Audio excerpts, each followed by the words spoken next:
The advice and opinions expressed by the host of Autism Live and her guests are meant solely as suggestion and should not be in any way construed as child-specific advice. Any choices you make in determining your child's treatment are completely at your own discretion.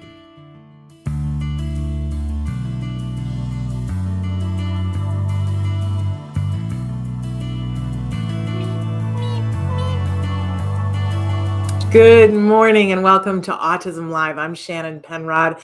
We're coming to you live from my office where I need to water my plant because it's dying. But thrilled to be here with you this morning. And I'm begging your patience this morning because we've got a big show for you. And my elevator is not going all the way to the top. So I don't know if the rest of you have been having that kind of a summer where it just feels like you're moving through a fog. But I'm having that morning this morning and just being honest about it. Thrilled to be here. The chat is open. By the way, today is Tuesday, the 14th of June. 2022. Now, normally on Tuesdays, we come to you with Ask Dr. Doreen, and we have Dr. Doreen Grampichet with us, and she's not able to be with us here today. And so graciously, our guest that we had scheduled for tomorrow agreed to be with us today. And we've got a big show for you today, talking about some of the biggest things that there are to talk about with two, count them two. I feel like that old Double Mint commercial, two guests that are absolutely amazing. So excited to be here with you. The chat is now open. We'd love to hear from you. Want to know who's watching, who's in the house. You know, I love to know where you're watching from. I'm geographically challenged, and this helps me to learn where things are. I didn't know where Belize was until recently, and now I know, and I'm excited to know. So tell us where you're watching from or the closest major city. That always helps us. And we encourage you to participate in the conversation. Ka is watching from California. So thrilled to have you with us, Ka. So we are live right now on Facebook, YouTube, Twitter, and about a dozen other places. Traven will start to show those to you on the screen. Don't forget that we're live, but we know that a lot of you, in fact, the vast majority of you watch us in podcast. We are the #1 rated autism podcast worldwide. That's such an honor and a treat. And we are under no illusion that that is due to anyone other than you guys liking us, sharing us, letting other people know. We ask you to continue to do that. If you find something here that works for you and that you like, please give us a like or a share or subscribe to our newsletter, which we have not been doing, but we're about to start doing again very soon so that you can know who's coming. Parker's in the house. So thrilled to have. It's not a rerun, Parker. Your days are not mixed up. I was just saying that normally Dr. Grampichet is here with us on Tuesdays, but she's going to be here tomorrow. Today, I've got two incredible guests for you. So you're going to want to stay, but we are live right now, Parker. And I just to prove that today is Tuesday. I always check the date, the 14th of June, because there's a lot of shows now where I say, Parker, we are live, but it's recorded and we aren't, right? But we are. Christina's with us this morning. How are you? Give your little a hug for us, okay? Thrilled that you guys are in the house with us this morning. Sharon Aragon is with us, ready to learn strategies for eloping. Okay, well, least restrictive environment and versus safety. Yes, it's a hard one, right? So we are going to be talking about that. Plus we have two amazing guests. I also want to remind you, we always invite experts to be here on the show. I've got two amazing experts. I always remind you that I am not one of them. I am a proud parent, a former educator, and you know what they say. Once an educator, always. You can see the teacher in me, right? That sometimes I bring my glasses down and give people a look, right?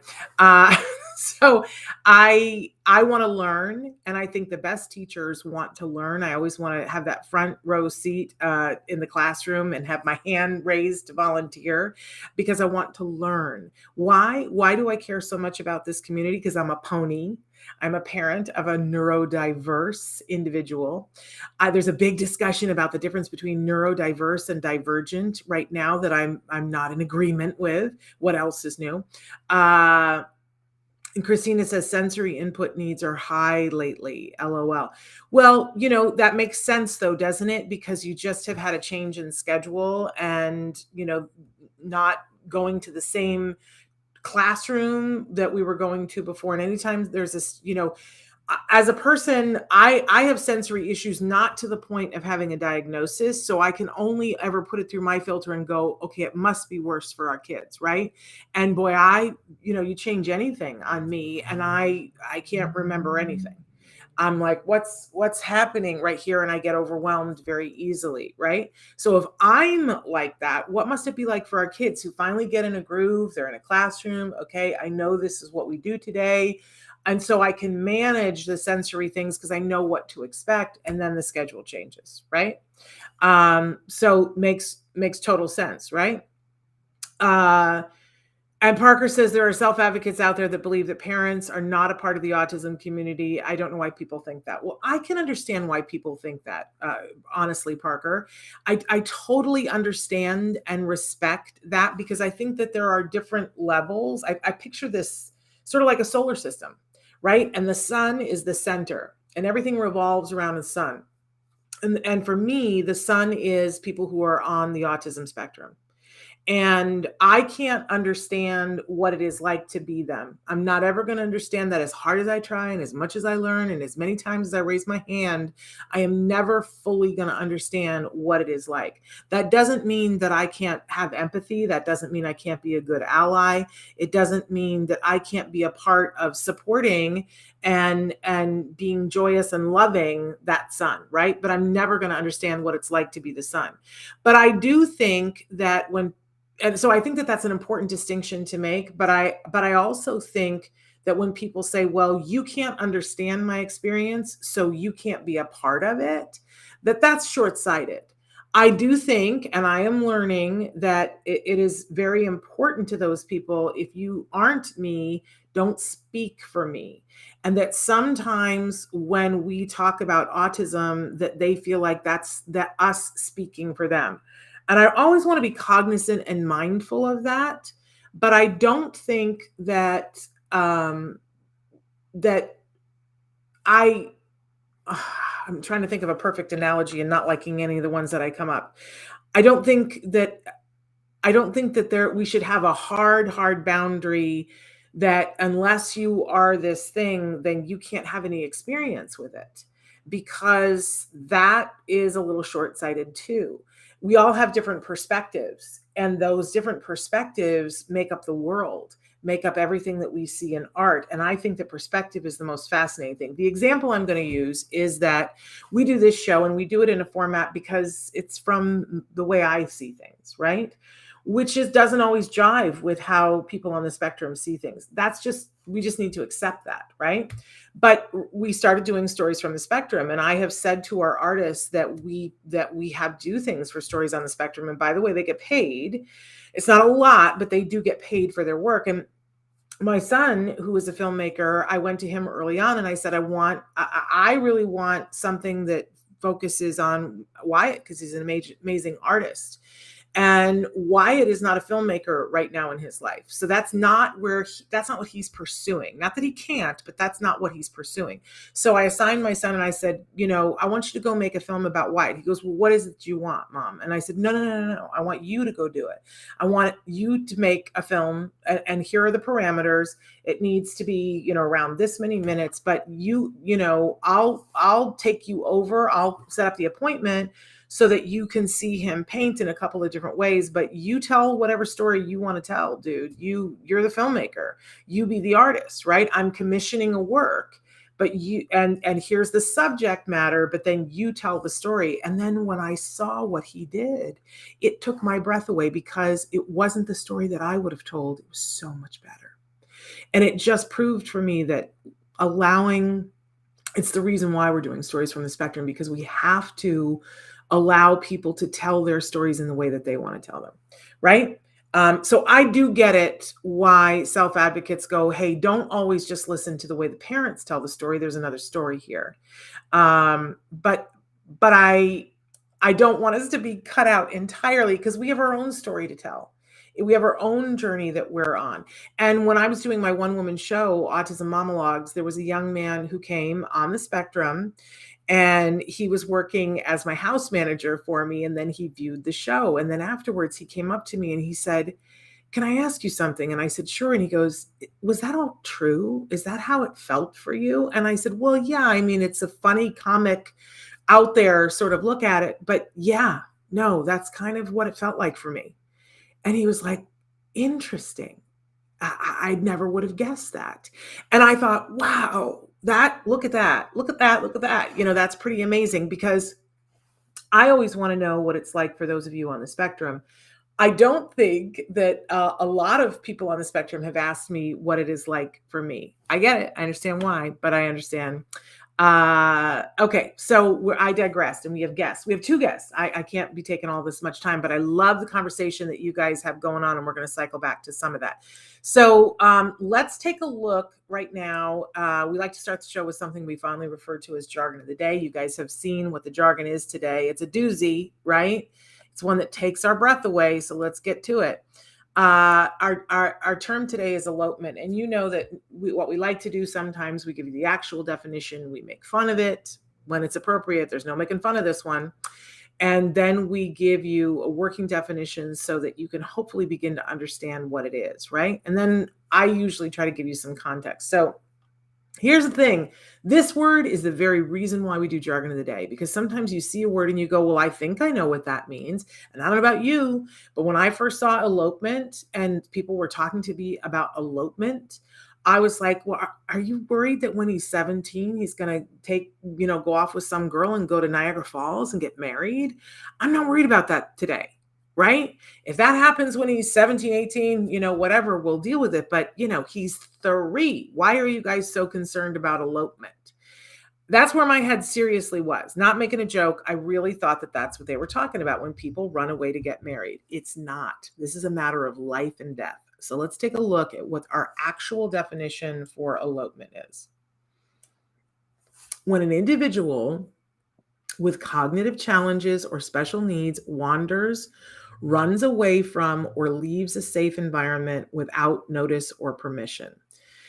This is an actual definition. It's not my favorite. I sort of hate the part that says with cognitive challenges or special needs, right? But what it's trying to get at here is that this is someone who requires support in the day-to-day environment. So somebody, who requires support, wanders, runs away from, or leaves a safe environment without notice or permission. I think that that's pretty clear. I think that we can all get a picture of this, but let's take it down a notch. Let's look at what our working definition for this is. It's running away. And even that is imperfect for me, because it might be running to. And this is part of the thing that I really want to drive home, is that when people leave a safe environment, there's always a reason. We just may not understand what the reason is. When my son was little, if you put him down even before he could walk, he thought he could run, and he wanted to run. And he was a very small baby, not big enough to stand on his own legs. And if you had put him down, he thought that he could walk. And he would just plots on his face, right? But it was what he wanted to do. So as soon as he could walk, he walked for 3 seconds and then he ran. And if you touched his feet to ground anywhere, he would run. And I used to say, I think it's that he likes the feel of the wind in his ears, because he was like Forrest Gump. He would just run, run, run, run. And it was a thing. And man, it was hard. That is not all individuals, right? There are some individuals that will run away from a loud noise. And there are other individuals who will run towards water because they like to see the water. They like the colors on the water. They like the feel of the water, or they like the pressure when they're in water, right? There's a lot of reasons why people leave a safe environment, because they're running to something, or they're running away from something, or they enjoy the experience of running. We can't leave that out of the conversation, right? There is a reason. But here's the problem. When people elope and they do not have the support that they needed in the safe environment, they are now without support. And the world is often harsh to them because they may not understand the rules of the environment, which means they might run out in front of a car or they run into water, not realizing I can't swim for more than 30 seconds without my floaties, and I don't have my floaties with me. Right. And so we're going to be talking today, and I know we all have to steel ourselves, but we're going to be talking with an expert in just a few minutes about this subject. Do you know that the number one cause of death for individuals on the autism spectrum is drowning? And guess what the number two, and it's drowning from when they have eloped, by the way. And do you know what the number two cause of death is? It's being hit by a car when they elope. So far and away, the biggest cause of death is elopement. And I am haunted, especially this time of year, by, we've had Dr. Jonathan Tarbox on the show with us. He used to be on all the time, and we just had him on a couple of weeks ago, but he says brilliant things, brilliant man.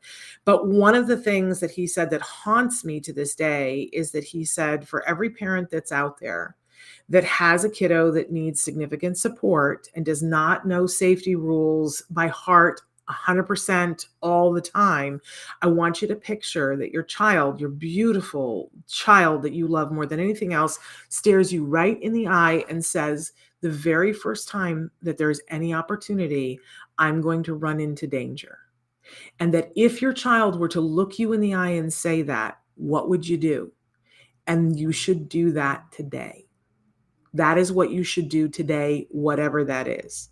Now, it's different for a lot of different people, but the point here is to take every single precaution because the statistics, are not good. And just this morning, there was another story of a kiddo that they found in the water drowned because they eloped, and while they were looking for him, he drowned. We've seen this story way, way, way, way, way too many times. It's not a problem that's easily solved, but thank goodness I have a doctor who's going to be with us in just a few minutes. Dr. And I just totally forgot what her first name is, but it's Dr. Kemp.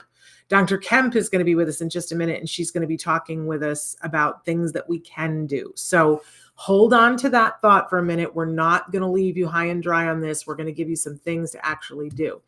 Okay, so moving on to our question of the day, because this is going to go right hand in hand with our expert. We want to know from you guys, do you have fears about elopement?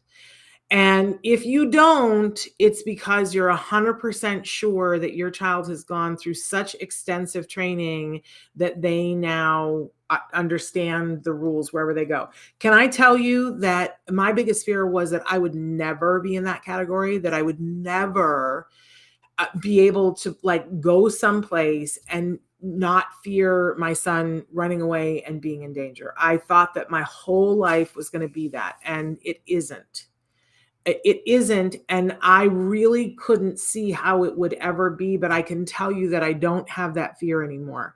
And it hasn't been that long, quite honestly. My son just turned 19 and it hasn't been that long, but I know that I can go to a ginormous venue and I can, be talking to my son, and I know that he's not going to elope or disappear, that if he's going to go, he's very respectful of me as the person with him. And he'll say, I'm going to go over there for a while. If we get lost, I'm going to meet you here.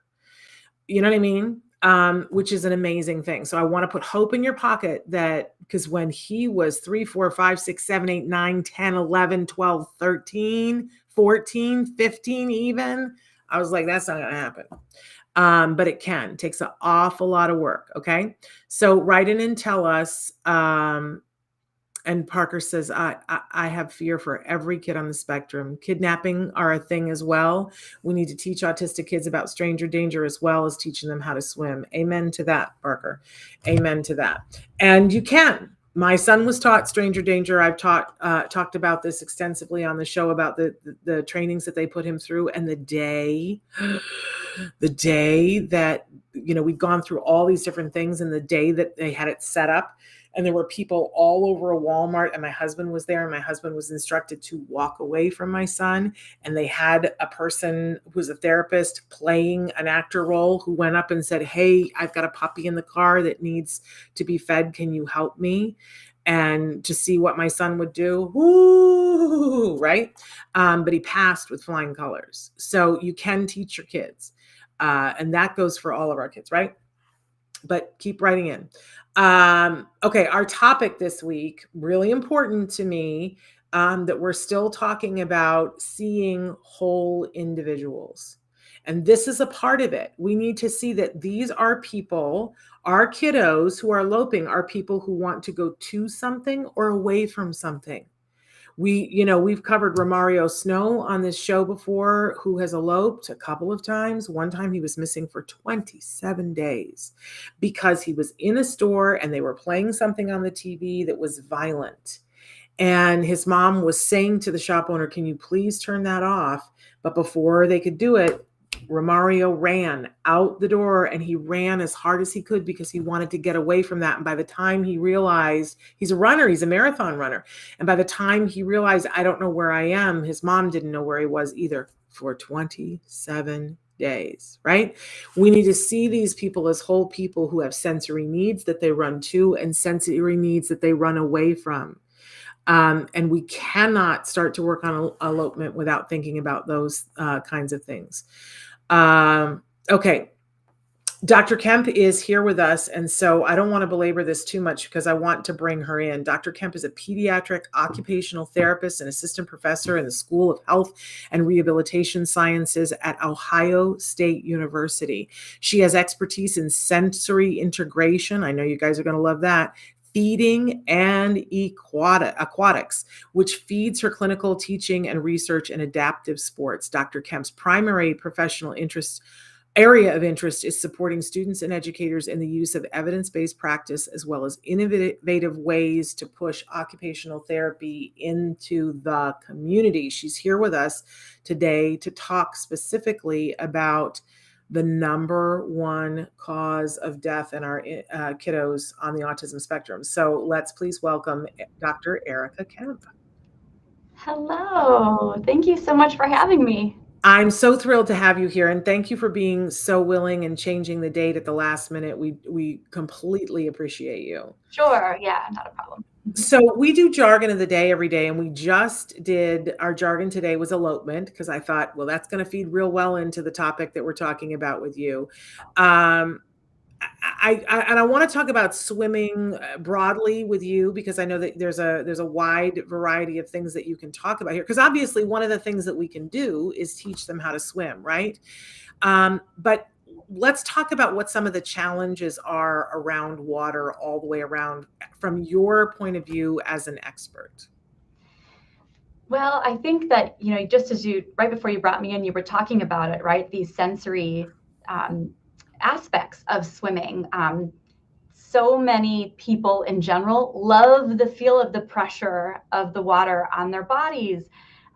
The reflection is gorgeous, especially if you are outside. Why do I see a cloud in the water? Why do I see a tree in the water? What happens when I throw a rock in the water, right? So there's all these aspects that draw people of all types and ages and diagnoses to the water, but particularly we find our autistic children are drawn to water. The problem then comes in if they don't have the basic skills to swim.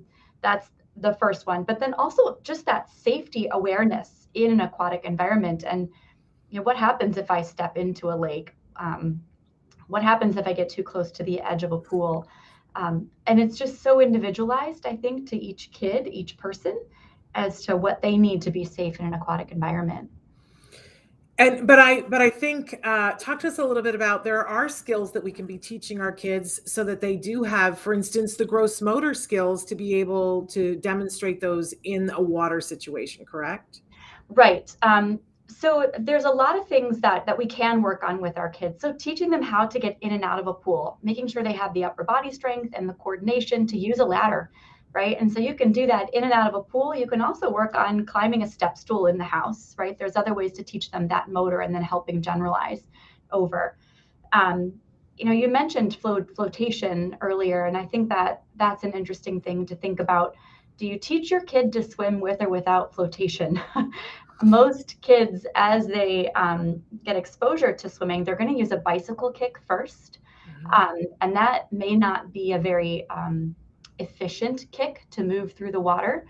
And so that gross motor piece of how do we teach them to use both legs with their legs in a little bit more of an extended, and do you do that with flotation or not? Because then if they've got that flotation, that's how they learned, when they get back into a body of water again and they don't have it, that can kind of mess with their body position and understanding of where they are and that motor plan. So kind of thinking about how you teach that piece of it. Well, you and your team have created an adaptive swim program. I want you to talk a little bit about it and what are some of the things that you think that are super important. We've had experts here on the show before who have talked about just what you were talking about, the floaty things, and said that it's not their recommendation. You didn't quite go that far, but I'm assuming that that's where your head is. I think it's hard for those of us. I had one swim expert that I remember very distinctly sitting on the show with me as she was in studio. And she said, you just can't do that. It's the worst thing ever. And I said to her, well, then help me, because I'm not a good swimmer. So I'm in the water with my child. And the reason why my kid has floaties is because I'm not a good swimmer. And it was like her head exploded. And she said, oh my goodness, is that the problem? But I think, especially, if you're not a good swimmer or you have more than one kid in the pool, getting in the pool with your child from the beginning can be anxiety ridden, and that the floaties give us a false sense of security. So talk about adaptive swim programs that you've developed, why you think they're a good thing, what kinds of things you guys teach, and why you recommend it for parents like me who aren't swim knowledgeable. Right. So I am an occupational therapist, as you said. So I really believe in this idea of finding the right fit for the child, to the skill, to the family, to the environment. So we have developed, it's an occupational therapy aquatic intervention. So it's therapeutic, and it's different from group swim lessons in that it is individualized. So we do write individual goals for each child. We hold this in a community pool environment. So it looks like a typical pool, which is important. And then as part of this, we make those individualized goals. We do this in a group, so they do have peers to model after. They have this primary relationship with this one swim buddy, is what we call it, and that safety and trust can be built with that individual. So I think doing this, that's one way that it makes it really different from a group swim lesson, is that they have one person they can trust, and we found that adding that really allows us to grade activities a little bit quicker for each child. We really are focusing on those basic safety skills. So getting in and out of the pool, being able to hold their breath, to go under, to submerge. And that may not be actually blowing bubbles. It might just be that they stop their breath flow and go under, because I think we focus too much on blow the bubbles. Well, I don't know why. Can I go under and come back up without coughing? Did I stop the flow of air? And then some basic floating, and being able to turn in their body to come back to the wall. So we take these things and we take these skills and put them at different stations throughout the pool. We individualize each station to each kid. We use a lot of play. Occupational therapists, we love to use play. And it's going to be, so we will have groups that are focused on all around Transformers. And then the next one is all about Disney princesses. And so the types of toys that we use a visual schedule. We use positive reinforcement when we need to.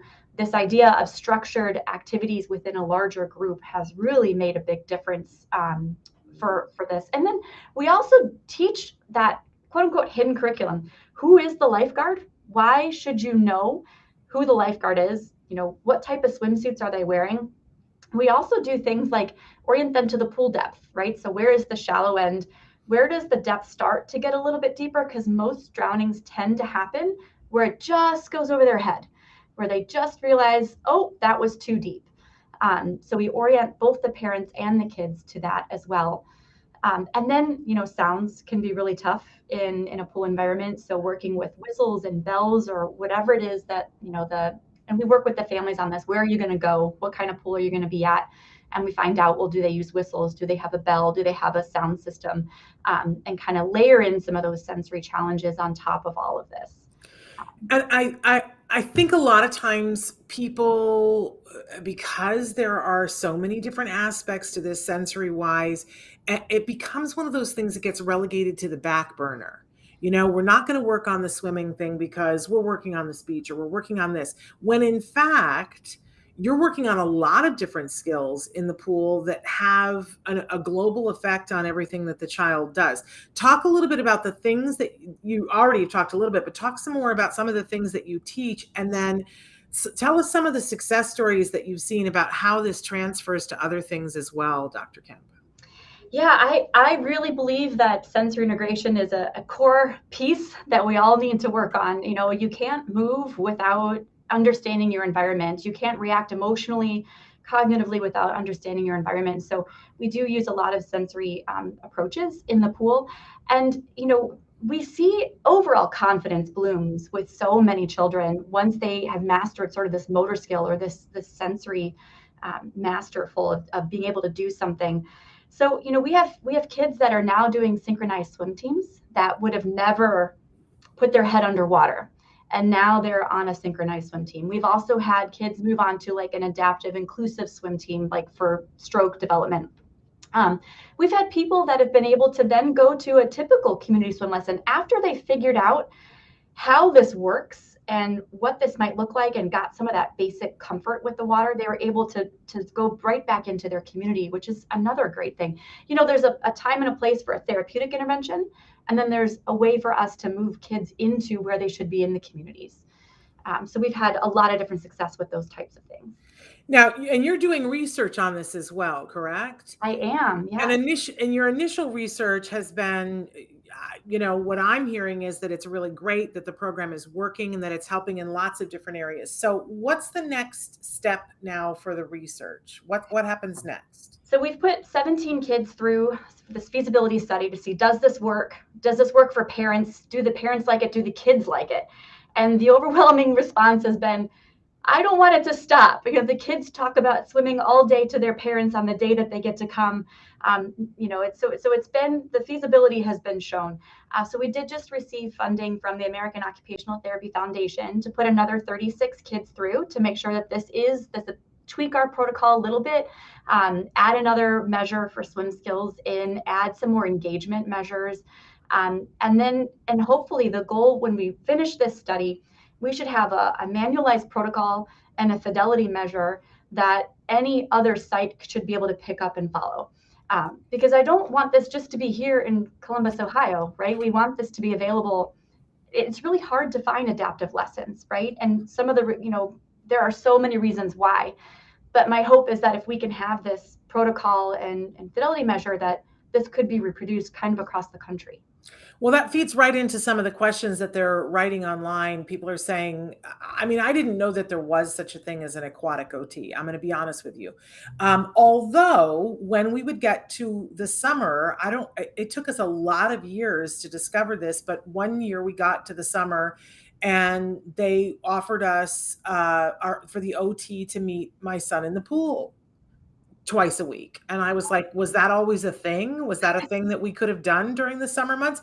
I didn't know to ask for it. So I don't know if it was new or it had been there and they just weren't telling me, but I'm putting it out there for people. Call your school and say, is there a possibility to continue our OT in the pool? But for people who are writing in and saying, we're asking our local YMCA to do this, or I live in a rural area and there isn't much, what kinds of things do you suggest for those families, Dr. Kemp? Well, I think, reaching out to your local community, whatever pool is there, and working with them about it a lot of times private lessons will work with someone who understands swimming. And then if you as a parent can educate that person on what works best for your child, how do they learn best? I think that's what we are really trying to tap into, is each kid is different. And so how does each kid learn? I've had one kid that learned by watching somebody else, and that's how she learned. I've had someone else that we've had to kind of motor them through. Then there's other ones where you have to I don't want to say trick, but use play to elicit that movement and repeat that over and over until they figure that out. So I think it's about you as a parent knowing, how does my kid learn best? And then finding someone that has that understanding of how do we go from basic safety, scared of the water, or maybe seeking and jumping in, right? And how do we teach that motor skill? Amazing. So if somebody, I know I'm really jumping the gun here because you're at a place in your research, but if somebody, for instance, finds a swim teacher or a local pool and there's an OT there and they start having the conversation and they realize, okay, this person would like some more information, doesn't have it. Are you at a point where you have things that you could share with them? Could people write to you and you could share some important information? Or are you Yeah. not there yet? I am happy to talk, especially if they have an OT in their area. I'm happy to connect with that OT. I am starting sort of a list of people interested in this, so that as we get to that next phase, we can kind of push this out a little bit quicker. I'm happy to answer emails. So school has just ended in a lot of places, you guys. If you're not having OT over the summer, but you normally have it during the school year, it may be that, you had the opportunity in your IEP or they just sort of glossed over that, but it wouldn't hurt to send an email and to the OT and say, is this available? What kinds of things would you be doing? And then start the conversation, because I find that good educators want to learn more, and maybe they would be interested in some of the things that Dr. Kemp is talking about. Yeah, I think occupational therapists are a hidden gem. And so getting to know and love, whether that's through your school or through a private practice in your area, definitely, or an OT or OT assistant even, would be a great match for something like this as well. I find that OTs are one of the great misunderstood factions of the autism community. And part of it is that I think because so much of it has gone through the school, and there are some amazing OTs out there that I think can make a ginormous difference in every single program. But there are OTs that are strictly following school guidelines and saying, we're just going to do this.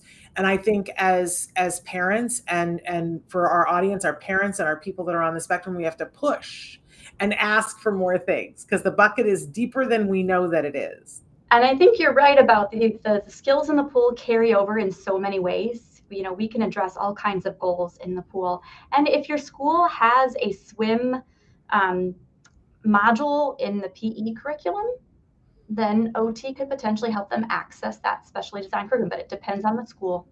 Yeah, absolutely. But, our school didn't have a pool at the school. There was no school in our district that had a pool at the school. But during the summer, the city gave them access during specific hours that it was only for the use for the school for OT. Who knew? I didn't know. Who knew? So ask, don't be afraid to ask. Now, Parker wanted to know, where I live, there are rivers and lakes everywhere. Would this kind of adaptive swim class help with that?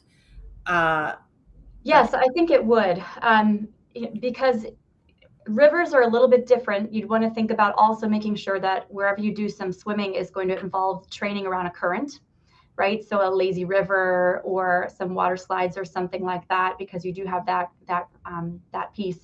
But lakes, any body of water where a child would need to understand which way is up. They've been submerged, they've fallen in, they've tripped over a rock, which way is up, and then to be able to either turn on their backs to breathe, and then be able to sight the land to get back. So I do think it would help, because you can't fence in every river and lake, right? No. Which is kind of the other option. We actually, where my son got his adaptive swim lessons, there was a week where first they taught them the skills of flipping over on their back and going to the side of the pool. But then, and they warned us ahead of time, they said, this entire week, we are going to do that with them in their clothes and shoes. And so that they will know, even if they're in their clothes and shoes, how to do it, because it feels different. There's a different sensory issue. Is that something that you recommend, Dr. Kemp, or not? I think that's a great thing. Once your kid has those skills, is to then do it, without goggles, because a lot of kids wear goggles for the sensory protection on their eyes, without goggles, and then B, yes, with some clothes and shoes on. And that way they know how to do that, because it does feel weird and it's heavy and it's cold. Yeah. Yep. And they did it over and over. And he thought it was great because they made it a game and he was fully clothed and he was like, what's happening? And they'd, like I said, they'd already taught him the skills, but then they would pick him up and throw him in the pool. And so he was like, oh, this is great. And there was a cheering team so that when he could turn himself over and get back to the edge and pull himself out, everybody would cheer. He thought it was fantastic. And I sat there and cried thinking, I hope he never needs to use this skill. Right. Yeah. Yeah. Someone in the chat put the infant swim rescue, and that's another great program, especially for the young ones. There we go.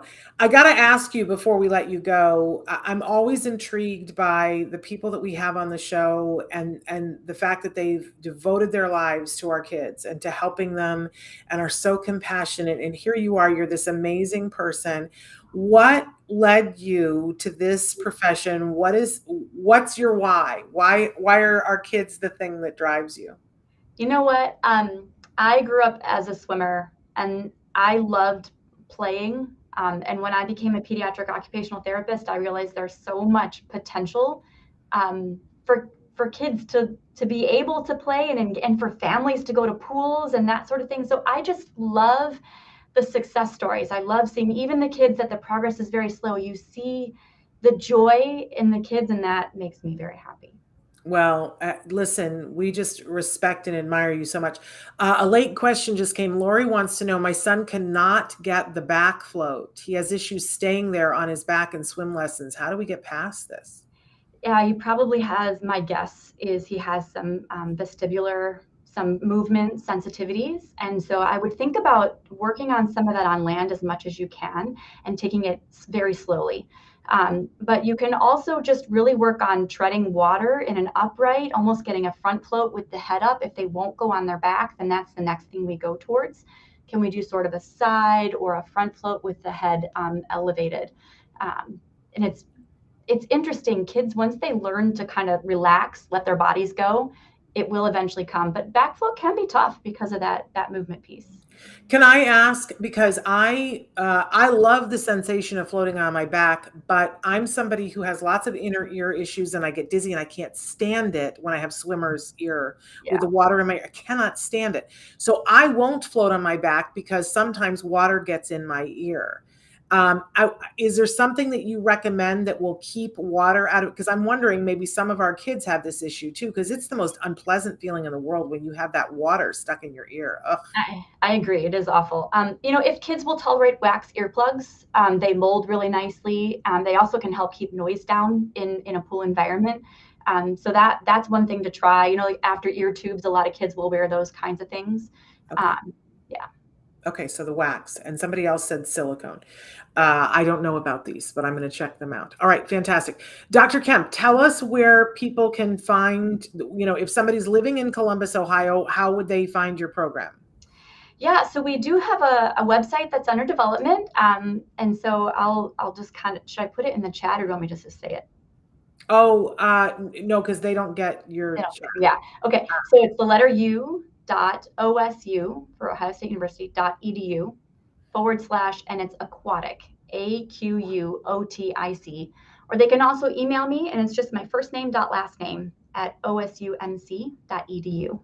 Okay, Erika with a K, Kemp with a K. Yeah. For those that are listening in podcast, in audio only. One last question, because then we have to get to our next guest. My son will not put his head in the water. What would be the next step? He only swims with his life jacket. He's 7 years old.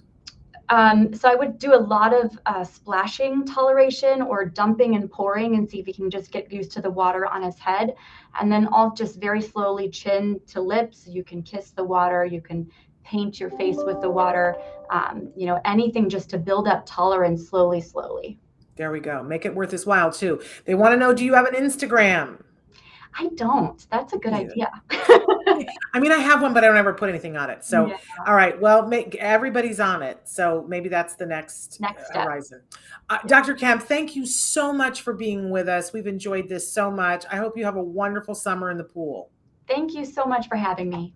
All right. You take care. Take care. Bye. Bye-bye. Our next guest, and we're a little late getting to her, but so thrilled to welcome her back to the show. Sara Bradford is here. She's otherwise known as S.J. Childs, an amazing children's author. And she's got some really amazing things going on. First of all, she's got her own podcast, which you guys need to be checking out. She's coming for us, and I'm welcoming her coming for us, right? She's got her own network. She's moving and shaking, and she's got an amazing conference that's coming up in August. So let's welcome back to the show, Sara Bradford. Hey. And Amanda already says I have all of her books now. Now, Sara, we don't have your camera on. Oh, what the heck? I don't know. But we can hear you. So in the meantime, I love that Amanda says I have all of her books now. So I don't know where you want to start. Do you want to start talking about your life as an author? You want to start talking about your podcast network, or do you want to talk about the 1 in 44 conference? Oh, There's gosh. There's a lot. Thank you so much for having me back. First of all, I mean, let me tell you, you were my mentor in this project and getting this podcast up and running. And, you were actually the first show that I appeared on.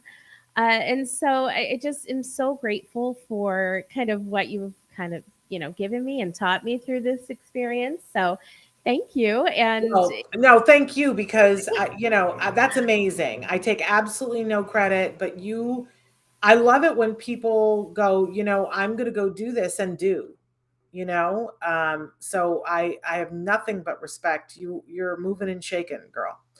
About to lap me, which I'm thrilled with. Now, do we still have you? Yeah. Now we've got the picture, but do we have sound? We don't have sound. Goodness, right? Now we have sound. Okay. Something was going on, but now we have sound. All right. I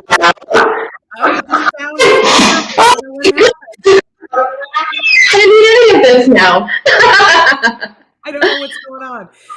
We've got a bunch of background noise. Now say something. Okay, how about now? Oh, now we've got you. Oh, sorry. Okay. Now we've got you. So we make it work, right? It was probably just plugging in and unplugging everything, but well, you look great, and I'm thrilled to see you. Tell us everything that you have going on.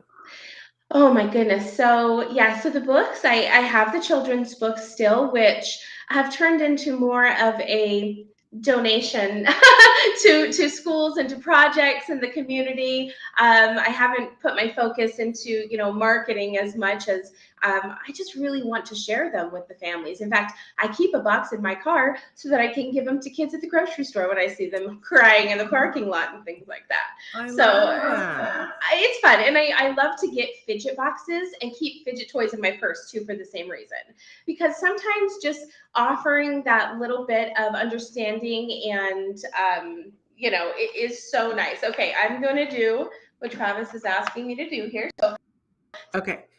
So we're playing with the audio just a little bit. Okay. How about now? Now we've got you. I don't know what was going on before, but it was crazy fun. But great. And so, and we see behind you, you've got that beautiful sign, the S.J. Childs Show. Talk to us about that. So that evolved from the author name, S.J. Childs. I thought, well, while we're up and running with S.J. Childs, let's just continue on with it. And, being a guest on, I probably was a guest on about 30 podcasts before I started my own show. And people just saying, this is great. You're great at this. You should be doing this on your own. Start your own show. And I was like, okay, I guess, and my husband invested so much in me. He did all of the setup behind me and purchased dresses for me to have like wardrobe changes. I mean, just amazing support from my family. And it's like you said, it's taken off. I'm at 130 episodes. And in a year, I'm kind of an overachiever when it comes to things of all things. And so, and you've had some big guests. You've had guests that I can't get. Oh, shush! You can now. You can just go through me. I'm like, wow. I can't remember who it was that you had on that I was like, Dang, that girl is Oh, moving and shaking. You were getting things thank done. Tell you. them like some of your favorite guests. I know they're all Oh favorite, but gosh, right? I can't. Sibling episodes are some of my favorite, absolutely, because it shows that love between the autistic individual and their sibling and how much care they have for them. Those ones just are like the most moving. But yeah, I had Temple, which of course you've had Temple on several times. Danny Bowman, who was just on Netflix's Love on the Spectrum. I love Danny, and I'm so grateful that you introduced us. And you introduced us about animation. It wasn't even really about, being a guest or anything. So oh, that funny. was I don't amazing. even remember that, but that's great. Yeah, Armani Williams, who is the an autistic race car driver. Anthony Ioni, who's an autistic basketball player. Oh my gosh, Scott Steindorf, who was so incredible. He's a Hollywood producer, and his wife, I actually ended up making a really close bond with, and she is a new neurodivergent professor at Arizona State University. So incredible, incredible people. And I mean, I'm just like rolling into all, all of these things and meeting these people all around the world, which I could never have imagined it would be like this. I wish I would have known about this years ago. Well, but you're here now and Yes. you're creating a new path and you're not taking any prisoners, which I so respect. And Thank in you. fact, you are you're having a big summit. Tell them about the Very, 1 in very 44 excited. summit. I know you can't tell everything right Yeah. now, but tell them what you can tell them. Yeah, absolutely. So I have been so honored and grateful to have gathered 34 at this point, 34 presenters, which include some of the world's most renowned autism advocates, self advocates, autism podcasts that will be having live shows during the summit. It's August 12th and 13th, and it will be a 2-day event of just full of autism education. And I chose And the it's one in virtual, right, it Sarah? It's is. all It is virtual. Yeah. virtual, so everyone can attend, and it will be available afterwards for review and things. So it'll be fantastic. And the reason I chose the 1 in 44 tour is because the CDC just came out with the new numbers this year. 1 in 44 kids in the US has autism. So I thought that would be really interesting. Actually, my husband, I better give him credit where it's due, came up with, he said, oh, the 1 in 44 tour, you should do that. And so and I try to take all of his ideas and run with them as much as possible. So Well, brilliant, sounds like you right? guys make an amazing team. Thank you. Well, and you haven't had this information yet, and I'll share with everybody, which is exciting to be able to do so. But, since we last talked, I think that my son and husband did have both of them have their diagnoses. But since we talked last, my oldest daughter, who's 22, my youngest daughter of 10, and myself, we've all found out that we're all on the spectrum. And it was almost like, what kind of party do we have here? Like, what does an autism cake look like, even, right? Anything you want. Potato chips, Wow, right? Sarah. And the So hash browns on the side. that means your entire family Entire have family. now gotten diagnoses. Yes, yes. Wow. It I is, didn't know that. I don't want to get emotional, but I'm going to, but it is it's the most amazing connection it has brought to our family, to be able to accommodate and have compassion for one another in different ways than I think we were able to do before. It's a new perspective, and it gives us the ability to really help others see, maybe even, as adults, see, wow, this going through childhood now makes sense, or these type of relationships that I just could never seem to make. Groups of women, for example, I could never, fit in with these groups. And I remember my mom asking me, like, why can't you just fit in with all the other kids, or why can't, and I never, expect or had any kind of idea that I was neurodivergent in any way. But it's so fascinating. So yeah, now I can just kind of teach everyone around me that this is also what autism looks like. And so let's learn how to just be kind and compassionate to everyone, because you just don't know when Yeah. you're meeting someone. Well, I would imagine that each one of you presents in an entirely different way. And that makes it so much more exciting to be able to share those experiences with people so that they can see that themselves, so that they Yeah. can see, wow, our son is, only like 5 or 10% of the autism population who is twice exceptional, who has, 12 going on college professor, and he is, speaks several languages and is like a mathematician and all of these things. And, then we have our daughter, our youngest daughter, who also has dyslexia, which means that all of the learning that our 12-year-old son does looks so different for her, with the struggles that she has to go through. She has this resilient emotional intelligence that I have always just pondered, like, how can you be so young going on grandma? Like, I just don't get it. Well, I got to ask you, because we have so many people who write in and say, I'm an adult and I suspect that maybe I'm on the spectrum, but I don't even know where to go. And a lot of times they will go and sit and talk with the first doctor, and, who was even, we had an expert who was on yesterday who was talking about adults that he knows that the doctor spent 15 minutes with them, did no tests, only talked to them for 15 minutes and said, no, you're not on the spectrum.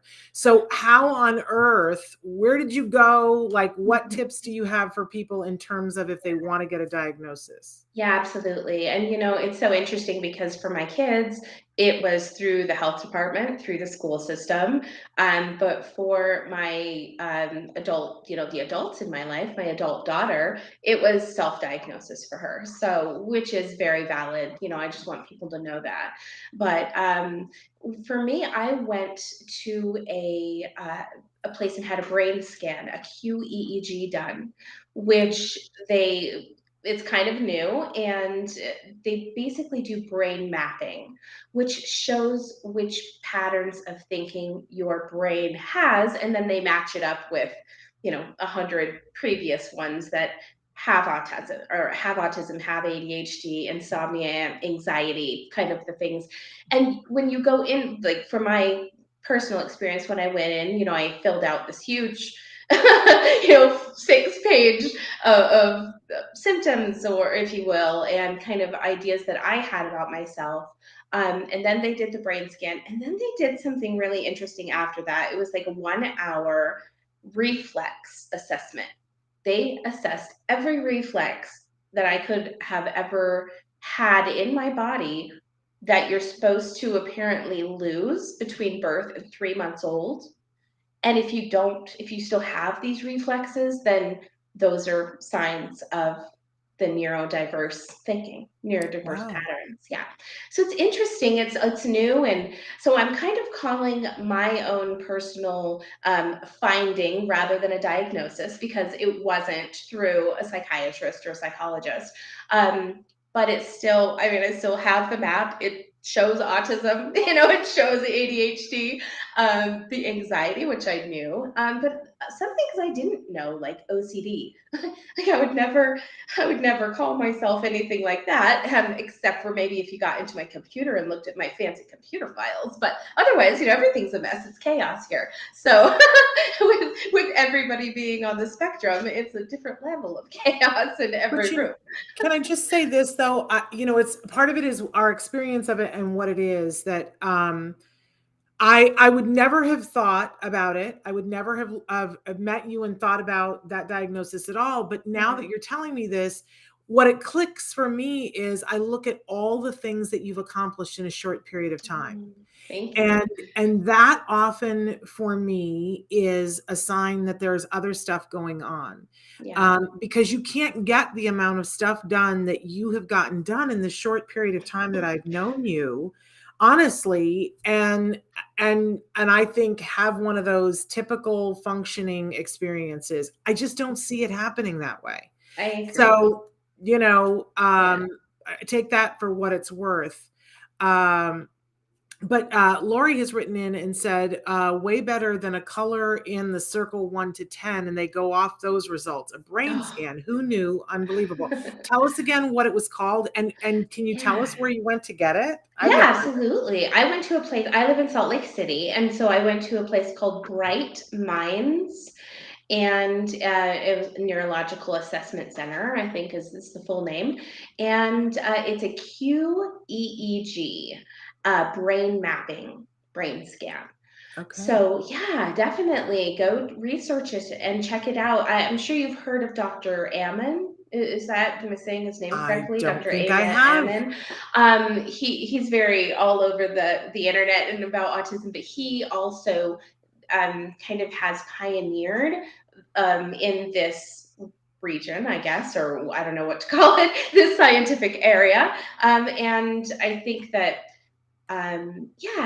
it was kind of learning through him and watching some videos that I thought, well, maybe this could help me kind of find out how I fit in with my family so well. That was my question. Was how can I be so understanding? Yeah. What a beautiful it thing really that you is. do fit in with your family. Yeah.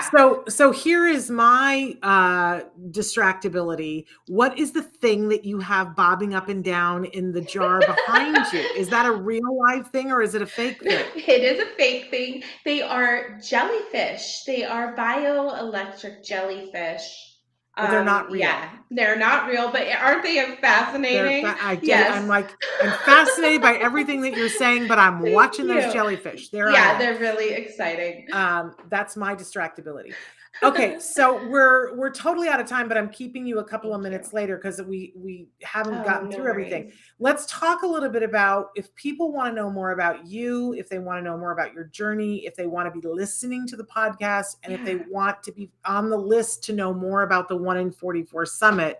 Where are we going for all that? Okay, so I'll give you a couple places. My sjchilds.org is my website, simple, and that's easy to find me on you can find all the social media platforms there as well. I'm on all the social media platforms so that you can go. I not really have a presence on Twitter, so everything but that really.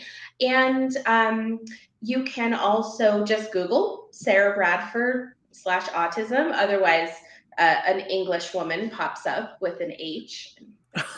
But then or SJ Childs. You can Google SJ Childs and just pages of interviews and the show. The SJ Childs Show is what it's called, bringing value to families through education and resources. Okay, and is there a specific time that new episodes drop, or? I try to be pretty good about every Tuesday. I air an episode. Sometimes I do 1 to 4 a week, depending on, I'm trying to kind of, I once again did like 65 episodes in my first 3 months. And so I had way too many to just catch up to. So now I'm trying to get all of these episodes out and making sure everybody has their fame, 5 minutes of fame on my show. It's fantastic. I love it. And obviously you're on Instagram because Amanda said she just followed you on Instagram. Yes, thank you, Amanda. Absolutely. And on TikTok, my husband actually set me up on TikTok. He brought me, I don't know how he did it. He's never been in social media in his life. And I just set him loose one day, and 3 months later, I had over 10,000 followers. So I'm trying to get better about getting on there and making videos. I'm still like, I'm still just too old for it, I think, or something. How do you become not too old for it? I'll tell you, I wish I had your energy. It's just fun for me watching you at this point in the thing, because I'm slowly taking myself out.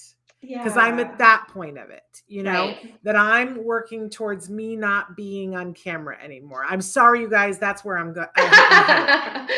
But it's true, because I have to start have to start thinking of retirement and, Yeah. and I want to make sure that when I go, what we started here still exists. But Yeah. whenever I see it now, I see it without me. And you're at the beginning of the sentence.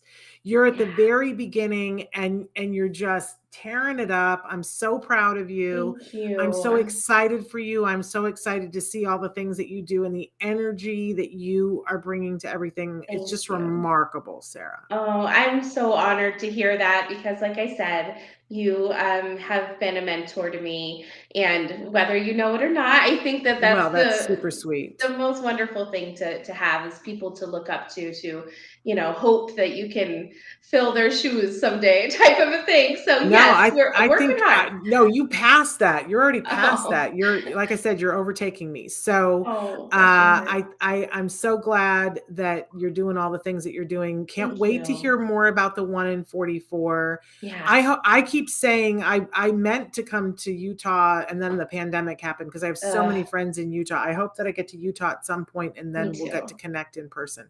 Oh, that would be Um, fantastic. but one more time, where's the best place to go to find your stuff? Yeah, just go to sjchilds.org. Okay. So people can check out the books there. Please Yep. check out the podcast. Please stay tuned for more information about the 1 in 44 Summit. What are the dates on that, Sara? August 12th and 13th of 2022 this year. There we go. Amazing. So Yeah. thrilled for you and for your Oh, thanks. family. And congratulations Thank you. on being a matched set. Thank you. Thank you. Yeah, it's been amazing. It really has. I hope that now, because you mentioned that when you were a kid, you just it felt like you just couldn't fit in. I hope that being a part of this community feels like you found your tribe. So much. I can't even tell you. Yeah, definitely. It's a dream come true. It's like a Disney movie. Like it was hard in the beginning and now I have a totally happy ending. So Yeah. yeah. Well, and Thank you're a you. rock star. So that's amazing. Woohoo! Leading the way for all of us. I appreciate you so much for being with us. And I'm Thank sorry that we're you. way out of time. Oh, it's We went great to over. see you again. It's good to see you too. Give my love to your whole family. Thank you. All Will right. do. You take care. Bye. Bye-bye. I want to remind everybody that we are back live tomorrow with Dr. Grampiche. She is out of the country, but she is going to be with us live tomorrow answering your questions. So you can be sending your questions in now, and we will look forward to seeing you there. And then I haven't talked about this before, but we've started, we've been doing Let's Talk Autism with Shannon and Nancy for 10 years, and we love Nancy, and Nancy is not going anywhere. I want to make sure everybody knows that. But Nancy's got so many other things that she's doing that she's winding down a little bit here too with us. So we're starting a new series that's Let's Talk, and we'll still do once a month, Let's Talk Autism with Nancy. But we've got some other programming that's going to be coming that's Let's Talk other things. So this Thursday, we're debuting our first episode of Let's Talk Movies. And if you watched our special Oscar episode with Moira Giammatteo, Moira is somebody who's very instrumental over at TACA, which is the Autism Community in Action. I think she's still head of the mentor program over there. She is an amazing wealth of knowledge about biomedical stuff. And so we delight in having her with us, but she is also someone who, like me, is passionate about movies and television and things. And we had such a blast when we did the Oscar show that we've decided that once a month, it will be a show where Moira and I tell you what we're watching. It will always be through the filter of parents of neurodiverse individuals. So we'll keep you posted on autism in the media, but we're going to talk about everything having to do with movies. And she'll also update you and let you know anything that's happening at TACA. But so this Thursday, for the first time, Let's Talk Movies with Moira and Shannon will be debuting, and we'll tell you everything we've been watching lately, because there have been some real woof bad dogs, and there's a couple of really amazing things that I know I can't wait to talk with you about. So that's happening on Thursday. And then on Friday, of course, we're still playing our Stories from the Spectrum, because a week from Friday, we're debuting the newest episode of Stories from the Spectrum. Those are just videos that are made entirely by people who are on the spectrum, their perspective only. You won't see me. That's me making that move that I won't be here anymore, but there will still be programming here. Yay! Yay for that. Anyway, so glad that you guys could be with us for this hour. I feel like I learned so much. I hope that you did too. We'll be back tomorrow with Dr. Grampy. Until then, give your kiddos a hug from me and one for you too. Bye-bye for now.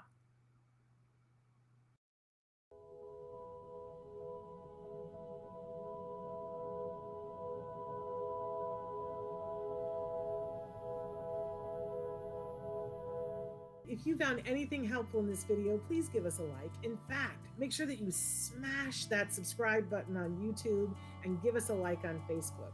You can also follow us on Twitter and on Instagram for important updates. And please download our free podcast wherever you get your podcasts. Thank you so much. See you next time.